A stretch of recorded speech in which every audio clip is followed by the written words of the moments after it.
swap this over here. I'll swap that over here. I'll pull this up. Put that in. Perfect. I'll hit play after. So, let me turn this. Hello, let me turn this just enough. I'm sure I'm not the only fan of the Snyder films, and I'm not. I like to joke I'm part of that like Snyder cultist group, but I'm only in the sense that I really, really loved Man of Steel. Like for me, Man of Steel, Batman versus Superman, Zack Snyder's Justice League, in the realm of comic book movies, is definitely Tolkien trilogy, Lord of the Rings films. Like that's what it would be.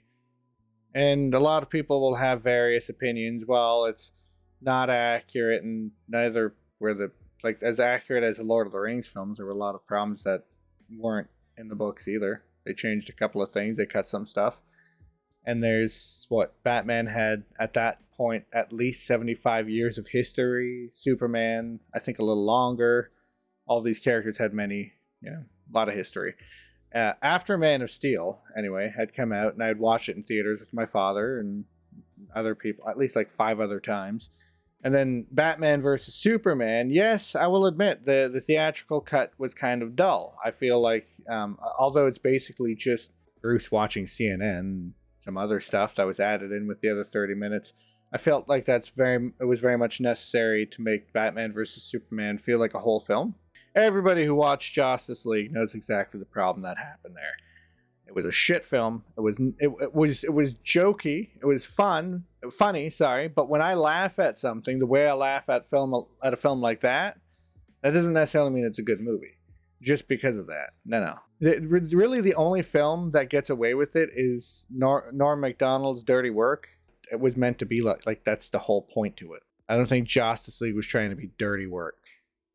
So I don't want to read the whole thing or show the whole thing off because I don't really know who put this together or how it works.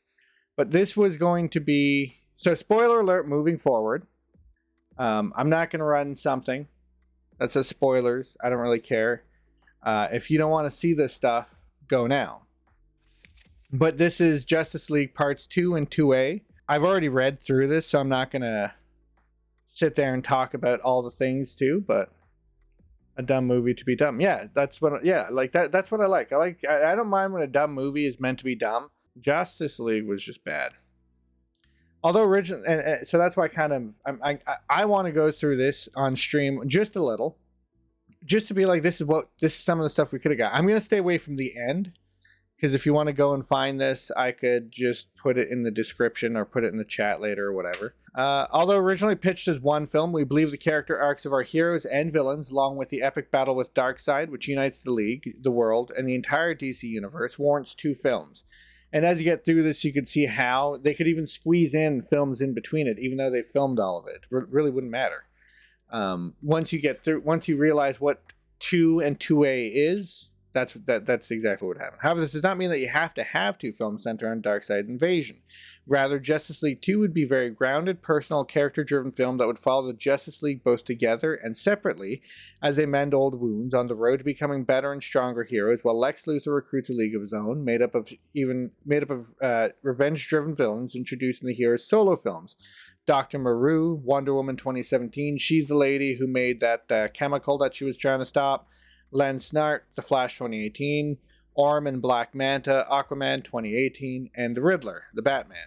These villains would link all of the DC films together. So see, the Batman was already going to have Riddler in it. They just kind of adjusted for it. Like Empire Strikes Back and the last Harry Potter films, Justice League 2 would end with the cliffhanger, revealing only at the end of the film Lex and his league are connected to Darkseid. Then flash forwarding 5 years into the future where Darkseid has taken Earth. So that is stuff that we kind of already knew, if you've been following Zack Snyder stuff. So the hero's arcs through parts 2 and 2A, with Lois's help, the back from the dead Superman will learn to become Clark Kent again, feeling more human than ever as he and Lois start a family. And for those who watched Zack Snyder's Justice League, you might remember the little... Wonder Woman will reconnect with the Amazons and her mother, eventually becoming their new queen and rejoining these isolationist warriors with the outside world. Right, and that's kind of something that they were hinting at from Batman vs. Superman and Wonder Woman, the 2018 film, or whatever whenever it came out. 2017 film. Aquaman, with the help of Mara, will bring the 7 kingdoms together, becoming the one true king, building a new alliance between the oceans and the surface. Again, something that was hinted from Justice League. The Flash will free himself from the past, releasing his father from prison with Cyborg's help, and learning how to master his time-traveling abilities, literally being able to be in 2 places at once. Cyborg will evolve both into modern-day god of the digital age and into a human once again. And Batman will ultimately sacrifice his life for these unlikely friends and the woman he loves. I'm going to try my best not to spoil. Leaving behind a legacy that will never truly die. So this is just the first part. So yeah, because that would be me sitting here for like 9 hours, and I'm not, like, I just want to show that this website exists, this thing exists, you can go and find it. And that's what they wanted to build on. So Justice League 2 would have opened with the Justice League acting during a natural disaster, working as efficient, powerful team they've become. Only weeks after Justice League 1, they act together, they save lives, but they're refugees, so political tension is high, the world is on edge, right? In the aftermath, the League regroup at the only headquarters they know. Batcave, Flash is enthusiastic. Superman remains a bit distant, at least with Batman, and Aquaman is facing a continued skepticism of the surface world and his involvement in it by the people of Atlantis. Wonder Woman relates to Arthur. Her people abandoned the world long ago. It's clear that although the League is united, the world is not. So they've become friends, things have changed. So Bruce and Lois have some sort of secret that they're hiding. Lex Luthor is recruiting his own league. I'm just going to read the titles, and if I remember anything about them that's important, I'll just mention it. Intercut Lex and the villains with the Justice League returning to their lives. So Lex is recruiting everybody and trying to solve something, and there's some sort of global conspiracy that's happening. Batman and Lois on the hunt for Lex Luthor because they've noticed that Lex is up to something. He's hopping around doing stuff. Batman eventually finds Riddler, and I want to actually read this part. Back in the Canadian wilderness, Batman faces off against the Riddler. He tells Bruce about how Lex came to him for information. Lex presented the anti-life equation, the riddle of life itself, and the Riddler solved it. He knows what it can do, and once it's unlocked, Lex will make life meaningless. The Riddler raises a gun, but points at his own head. Time to solve the last riddle. Blam! Batman shocked as the Riddler kills himself. Shocking. The Justice League members unite with their families. So they have one last night, and then Lex activates his plan, and they all come to fight together. Big things happen. The Justice League go under attack, and I don't want to spoil what happens here, but they're all separated, and they have a hard time coming together, and then something happens, and the world cuts to 5 years later, and that's the end of part 1. And then we would have Justice League 2A. So that's what they mean by character-driven and, like, not necessarily all this action is. It would be like not necessarily like a heist, but any film where the story takes precedent over the action, and there might be a couple of shootouts within it or something like that, but that's what I thought would have been well. And then you'd have 2A, right? And he could have done it probably as a 5-hour film, 4-hour film, if they were to do like this Zack Snyder's Justice League style of doing it.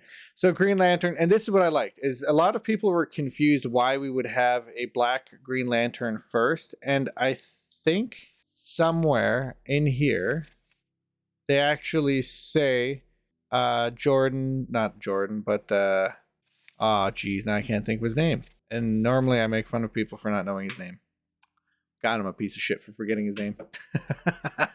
Anyways, Jon Stewart would have been there throughout the 5 years ago because he would have been there throughout the 5 years ago because he was closer to the planet than Hal Jordan was, because Hal Jordan has now been promoted to protecting the entire area, not just the planet and the other orbs in the sky.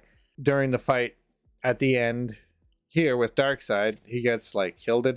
Bam, someone dies. It ends up being him. And the Ring sends a message to Hal Jordan saying, hey, your partner's dead. So Hal Jordan comes back. We open by introducing the Green Lantern to the Justice League film universe. He's inside a ship crashing to Earth, desperately trying to make contact with anyone, but there's no response, only static. The ship crashes hard, disoriented. Lantern heard someone outside. Opening the door, a silhouette of a figure peers in. It's Batman. Opening on the 5 years later Earth scene at the end of Justice League 2, parademons convey onto the ship. Batman defending Lantern. Then an unexpected ally assists Batman. Deadshot, which will probably no longer be Will Smith if you think about it, because he's having all those things taken away from him. Now, I don't think he should lose all of this.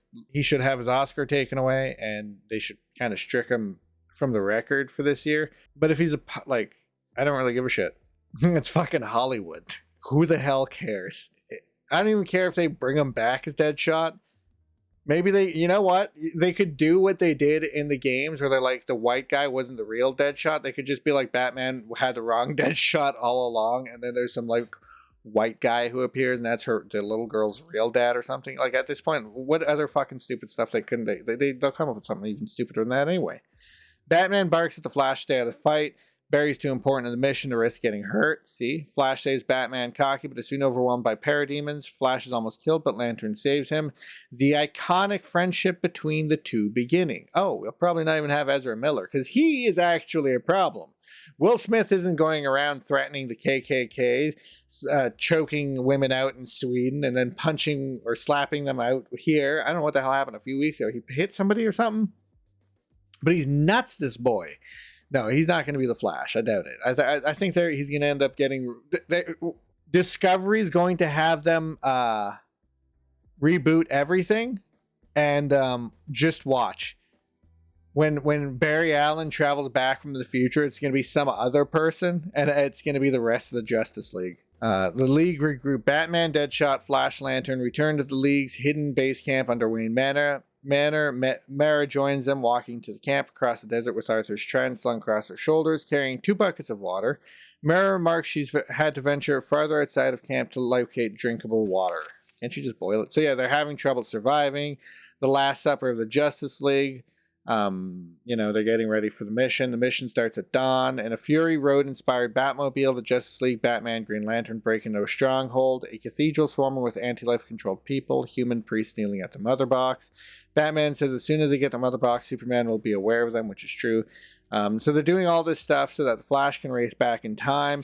And the Earth unites against Darkseid, so there's going to be like a joining of Earth, Green Lanterns, the American military. Everybody was going to come together. Darkseid's full-scale invasion begins, and it's too much for the Justice League, so they end up going back in time. I just want to make that a little clear. I know I'm jumping through stuff, but I don't want to spoil too much. In the oceans, Aquaman pleads the Seven Kingdoms, declaring there's an eighth, the surface world, and they must be allies, not enemies. The Seven Kingdoms rise to join the Amazons and the surface. The world becomes a Justice League. In a Lord of the Rings-like finale, the history of the 3 armies that first battled Darkseid echoes itself today. The world of men, Amazons, and Atlanteans. So that fight there, the flashback in Justice League, Wonder Woman's witnessing whenever she puts a thing up. As the battle continues, Green Lantern joins the fight along with the alien Green Lantern Corps. And that would set up the HBO Max series for the Green Lantern Corps, but I guess we're just going to get that anyway. It's the entire DC universe together for the very first time on a scale unlike any that's ever been seen, battling to save the world together. During the battle, Hippolyta dies, saving her daughter, proud of what she's done. The Flash is able to move so quickly he masters his powers, existing in 2 places at once, unstoppable. He takes out an entire army himself. Cyborg is able to overpower the Mother Boxes, taking control of them and triggering a chain reaction that destroys them, weakening Darkseid. Oh, and I don't want to spoil that last bit, so I'm just going to tell people not to read any further than that. And then in the aftermath, people rejoin, and that's basically it. I don't want to say too much. And then there's that. I'll just skip that. I'll just cut that out after. But yeah, storyboards of the original Snyderverse. Restore the Snyderverse. Stand, fight, discover, heal, love, win. There's a reason people are really into this. It's because he did do service to the characters and the icons. I think the only people who are exceptionally butthurt about them not being identical to the comics are the only people who think that the Batman was actually identical to the comics. But at least we had the Riddler. At least he came off as the Riddler. You mean in his gimp suit?